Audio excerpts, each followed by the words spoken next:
আসসালামু আলাইকুম। আমি তাহনিক কাইয়ুম কনক, পড়ালেখা করতেছি রুয়েটের মেকানিক্যাল ইঞ্জিনিয়ারিং ডিপার্টমেন্টে। তো আজকে আমরা আলোচনা করব ঢাকা বিশ্ববিদ্যালয়ের pure subject versus RUET KUET চুয়েটের top subject.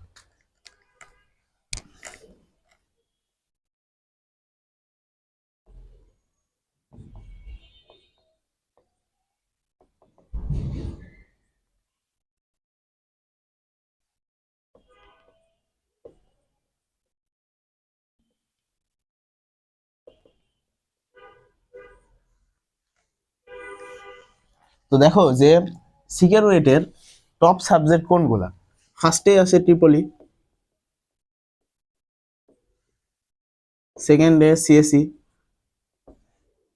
থার্ডে mechanical, ফোর্থে civil.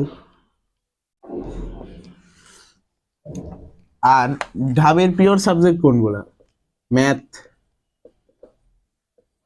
Physics,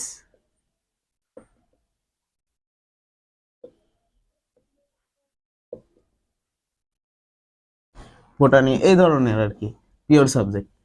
তো দেখো যে অনেকের একটা সন্দেহ জাগে যে ভাইয়া হচ্ছে ঢাবিতে র্যাঙ্ক 2,500-এর উপরে, 3,000-এর উপরে, আমার তো পিওর সাবজেক্ট আসবে, আর এইদিকে আমার টপ সাবজেক্ট আসতে পারে, যেরকম Tripoli, CSE, mechanical, civil, IP অথবা ইসি, এই ধরনের সাবজেক্টগুলো আসতে পারে।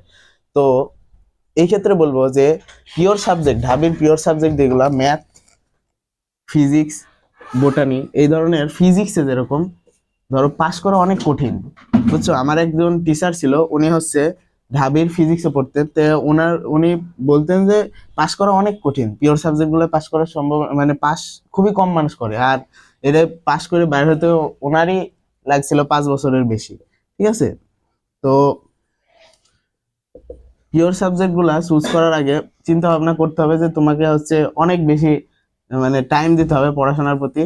আর ঢাবিতে যারা যায় তারা মূলত বিসিএস এর প্রিপারেশন, মানে বিসিএস দিবে ভবিষ্যতে, এরকম চিন্তা ভাবনা নিয়েই যায়। তো সেই ক্ষেত্রে সেই জায়গায় যায় তেমন ভাবে পড়াশোনা হয়ে ওঠে না, তাই তোমাকে পিওর সাবজেক্ট মানে চুজ করার আগে এগুলা বিবেচনা করতে হবে। আর আরেকটা বিষয়, এই টপ সাবজেক্ট বলতে এই সিএসসি, ট্রিপলি, এগুলা ডিমান্ড অনেক বেশি। আর ইঞ্জিনিয়ারিং সাবজেক্টের মধ্যে ট্রিপলি, মেকানিক্যাল, এগুলা তো জানোই, আর আলাদাভাবে কিছু বলার নাই। তো এই পিওর সাবজেক্ট গুলা থেকে আমার মনে হয় যে তোমার রুয়েট কুয়েট চুয়েটের ট্রিপলি, সিএসসি, মেকানিক্যাল, সিভিল, এগুলা চুজ করা ওয়াইজ, বুঝছো। এগুলা চুজ করলে তুমি একটু ভালোভাবে পড়াশোনা করলে, ভালো সিজি আনতে পারলে তোমার ভবিষ্যতে জব ফিল্ডের অভাব হবে না। আর এগুলা নিলে তোমার হচ্ছে বিসিএস প্রিপারেশন নেওয়ার পরে তুমি যদি পড়াশোনায় মনোনিবেশ করতে চাও তাহলে তোমার ভালোই কঠিন হয়ে যাবে আর কি। তো এইসব বিবেচনায় তোমার এইটা নেওয়াটাই ওয়াইজ হবে।